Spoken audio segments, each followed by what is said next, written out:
నమస్తే అండి, welcome to తెలుగింటి వంటలు. నేను మీ లలితని. ఈరోజు మనం పప్పు చెక్కలు అనేది ఎలా తయారు చేసుకోవాలో చూపిస్తాను నా స్టైల్లో. ఇవి ఎంతో ఈజీగా ఇంట్లోనే తయారు చేసేసుకోవచ్చు. మొదటిసారి కనుక నా ఛానల్ చూస్తుంటే సబ్స్క్రైబ్ చేసుకోండి. మనం బయట దొరికే బియ్యం పిండి అయినా సరే, ఇంట్లో తయారు చేసుకున్న బియ్యం పిండి అయినా సరే, ఏ దాంతోనైనా సరే మనం ఈజీగా తయారు చేసుకోవచ్చు.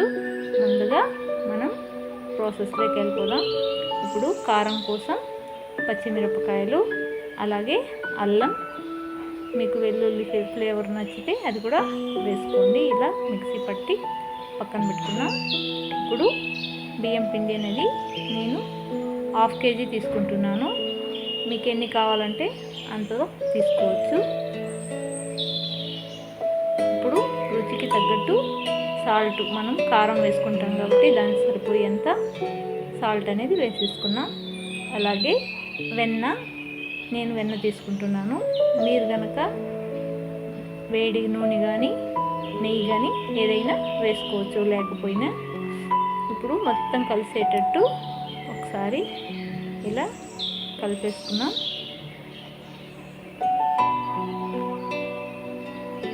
ఇది మనకి బాగా పిండి మనం ప్రెస్ చేస్తే అలా ఉండాలి, అంతగా మనం కలుపుకోవాల్సి ఉంటుంది. చూడండి, ఇలా ప్రెస్ చేస్తే అలా రావాలి. ఇప్పుడు మనకి సరిపోయింది. లేదంటే ఇంకొద్ది బటర్ కానీ నెయ్యి కానీ వేసుకోవాల్సి ఉంటుంది. ఇప్పుడు పెసరపప్పు మనం వీలైనంత వరకు ఎక్కువసేపే నానబెట్టి బాగా వాష్ చేసుకున్నాం. 4 hours మినిమం. నేను 1 కప్ వేసుకుంటున్నాను. ఇది తక్కువైనా ఏమీ కాదు, ఎక్కువైనా ఏమీ కాదు. కరివేపాకు అనేది చాప్ చేసి వేసుకున్నాం. మొత్తం కలిసేటట్టు ఒకసారి కలిపేసి ఇప్పుడు మనం కారం అనేది వేసుకున్నాం. పచ్చిమిరపకాయలు, అల్లం పేస్టు మొత్తం కలిపేసుకున్నాం.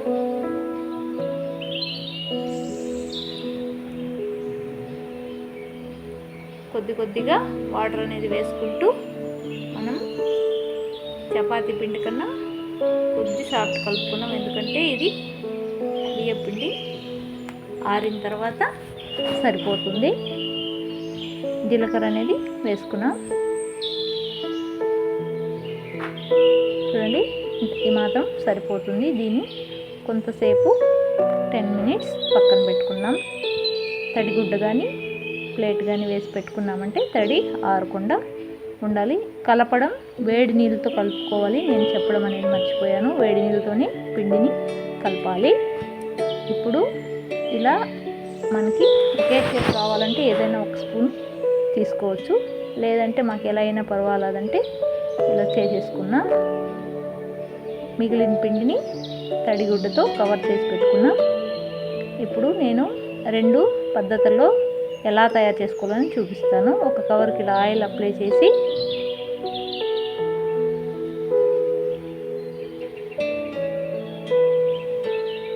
బాల్స్ అనేది ఇలా పెట్టేసుకున్నాం.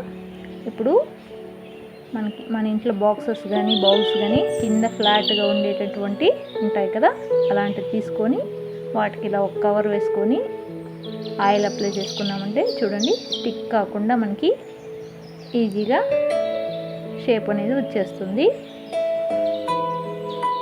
లేదు ప్రెషర్తో అయినా మనం చేసుకోవచ్చు. ఆయిల్ ముందుగా హీట్ చేసుకున్న ఇలా పూరి ప్రెషర్ పెట్టేసి కవర్ వేసేసుకున్న తర్వాత ఇలా ప్రెస్ చేసేసుకోవడమే.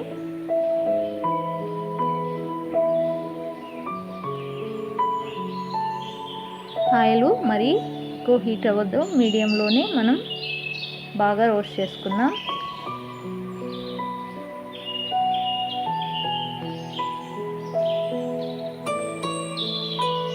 మరీ మందం ఉండొద్దు, అలానే పలుచన ఉండొద్దు. ఈ మాత్రం సరిపోతుంది.